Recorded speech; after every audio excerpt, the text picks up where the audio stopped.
The Galactic Assembly was not a place for fear.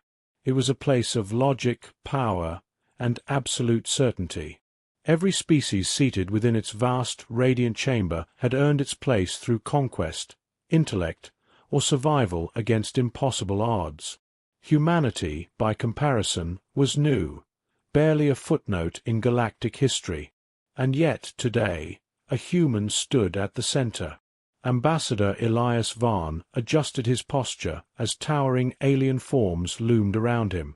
Bioluminescent beings shimmered like living constellations, insectoid diplomats clicked in quiet amusement, and vast telepathic entities pulsed with barely concealed irritation. "You don't understand what you found," Elias said, his voice steady but edged with urgency. A wave of dismissive energy rippled through the chamber. The Threxian overmind projected its response directly into every mind present. "We understand perfectly, human. A dormant energy lattice located near your system. A relic. Nothing more." Soft laughter echoed, some audible, others transmitted as emotional impressions. Elias didn't flinch. "It's not dormant," he said. The Kroll delegate leaned forward, mandibles twitching. "And you know this, how? Your species has barely left its own star system." Elias took a slow breath. "Because we found it first." That quieted the chamber, just slightly. "We studied it," he continued, "carefully at first. Remote scans. Passive observation. It behaved like any unknown structure would. Stable, silent, predictable. The virile representative shimmered with interest. Then your conclusion is flawed. Our scans show." "You activated it," Elias interrupted. That word cut through the chamber. The Threxian overmind dimmed slightly. "Explain." Elias' hands tightened behind his back. "You didn't just observe it.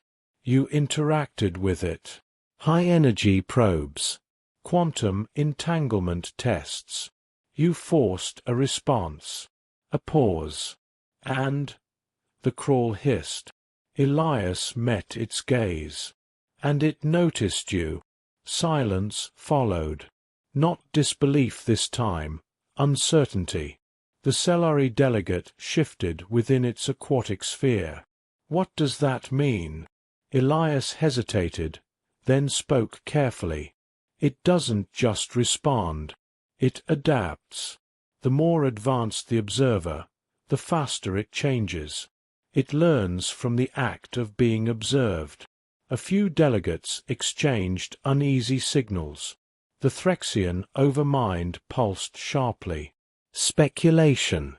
"No," Elias said, sharper now. "Experience."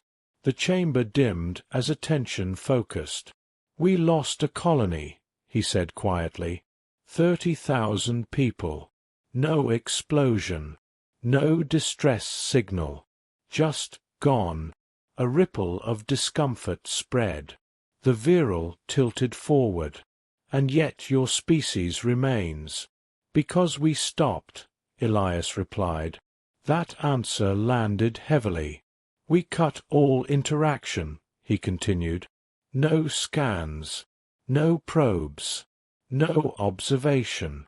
We abandoned the site entirely." "And the structure?" the Cellari asked. It went still again. The silence now was different. Measured. Considering. Then the Threxian overmind expanded across the chamber once more. "We will not halt progress based on human fear. This entity, if it qualifies as such, is a technological phenomenon. It will be studied." Elias felt his chest tighten. "You won't study it," he said. "You'll feed it." A few delegates scoffed. The Kroll clicked loudly. "Your species is driven by fear," it said. "Ours is driven by understanding." Elias' voice dropped, colder now. "This is your last warning. The assembly did not respond. The decision had already been made. Research would continue. Exploration would intensify. Humanity's caution would be ignored. As Elias stepped away from the center platform, he glanced once more at the vast chamber, at the civilizations that believed themselves untouchable. For a moment, he almost spoke again. But he didn't, because he knew they wouldn't listen. The first anomaly was easy to ignore. A minor fluctuation in the energy lattice, barely distinguishable from background radiation. It registered as a statistical irregularity, logged automatically by the Threxian research arrays orbiting Object Theta 9. No alarms were triggered. No warnings issued. It was, after all, expected. Adaptive resonance, Chief Analyst Vector concluded as streams of data cascaded across his neural interface. The structure is refining its responses based on external stimuli. A simple feedback system. Simple. That word carried confidence, authority, and the assembly trusted it. Across dozens of vessels, experiments intensified. Directed energy pulses were fired into the lattice. Quantum probes were inserted into its outer layers. Observational frequencies were expanded across the electromagnetic and subspace spectrum. Each test produced results. Clearer responses. Faster reactions. More complex patterns. "It is evolving," one junior analyst remarked. "Improving," Vector corrected. Celebrations followed. The assembly praised the progress. Reports circulated describing Object Theta 9 as one of the greatest discoveries in galactic history. Human concerns faded into irrelevance, until the second anomaly. The Crawl Expeditionary Vessel 7 ceased transmission. No distress signal. No debris field. No radiation spike. It simply stopped existing. At first, the loss was dismissed. A navigational failure. Internal malfunction. Perhaps even a miscalculation in hyperspace transition. But then a second vessel disappeared. A Threxian research craft. And then a third. 3 ships gone within a single rotation cycle. The pattern became impossible to ignore. Emergency protocols were initiated. Data logs were reviewed. Sensor recordings replayed. Every vanished vessel had one thing in common. They had all performed high-intensity scans of Object Theta 9 moments before disappearing. Coincidence, Vector insisted, though his confidence wavered. No one challenged him. Not yet. But unease spread quietly through the fleet. Then came the third anomaly. Object Theta 9 responded first. Not to input, but on its own. A signal, complex, layered, and mathematically impossible, burst outward from the lattice.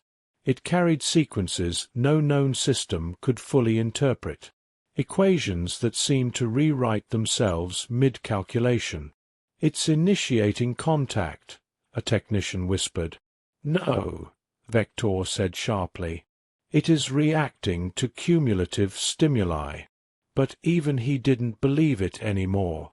The signal began targeting individual vessels. Not physically, informationally.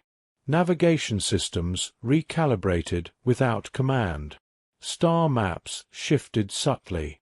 Recorded data altered itself in real time, as if rewritten by an unseen hand. "It's inside our systems," another analyst said, panic rising. "That's impossible," Vector snapped. And then, the human observers transmitted. Their vessel had remained at the edge of the system, distant and silent. They had not interfered. They had not scanned. They had only watched. The message they sent was brief. You didn't stop. Silence followed. Heavy. Unavoidable.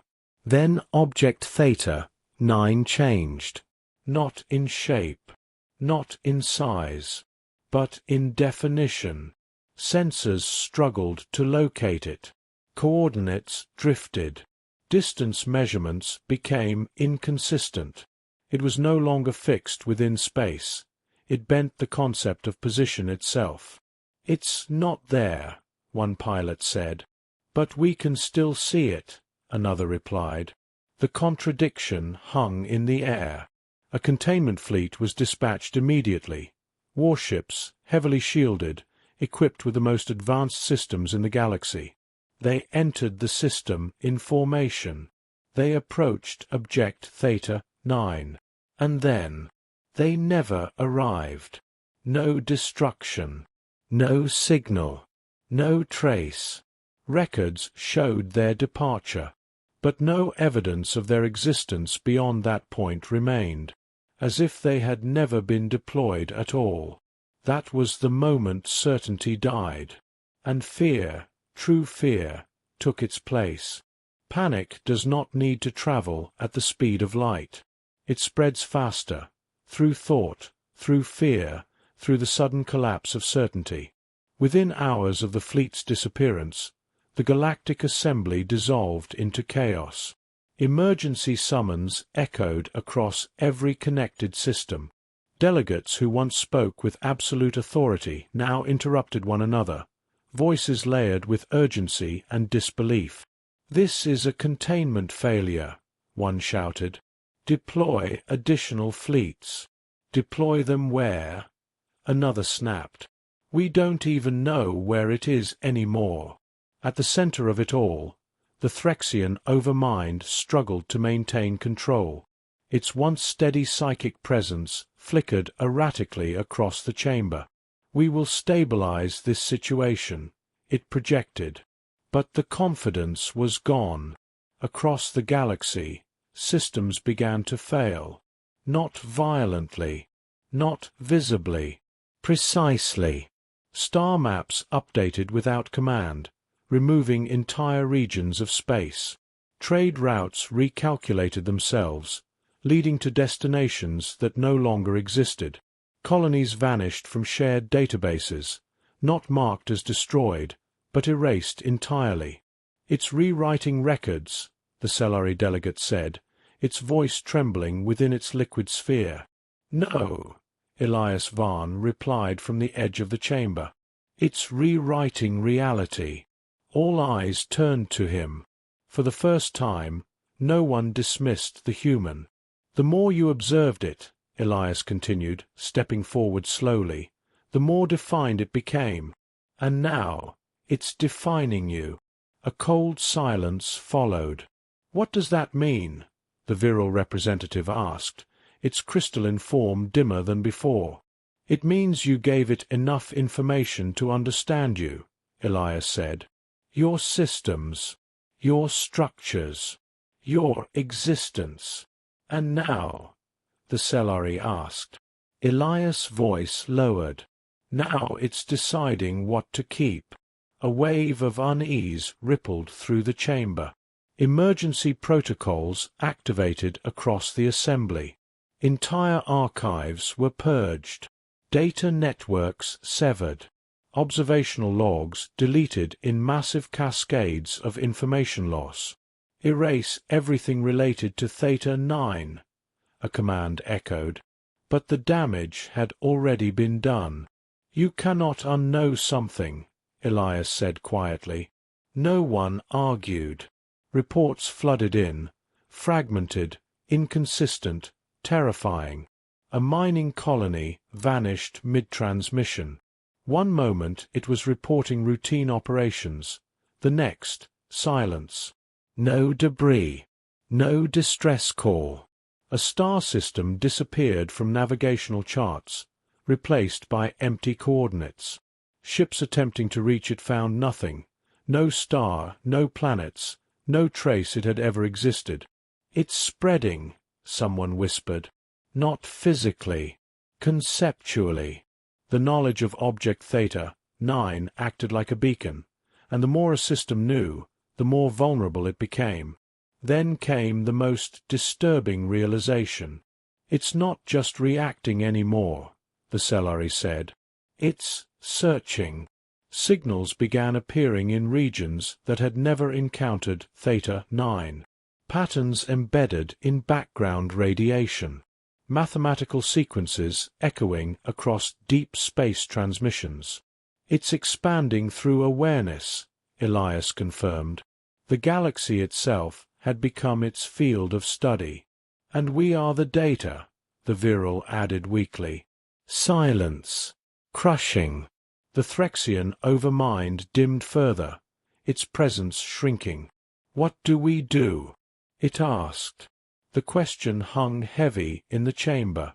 Elias looked around, at the species who had once laughed at him, dismissed him, ignored the warning that might have saved them. You do what we did, he said. And what is that? The Cellari asked. Elias met its gaze. You stop looking. A pause. But even as he said it, everyone in the room understood the truth. They had already seen too much, and somewhere, beyond comprehension, something was still watching back. The first civilization to vanish completely was the Virile Dominion. There was no warning. One moment, 12 crystalline star systems shimmered across every navigational grid, centers of trade, culture, and ancient knowledge.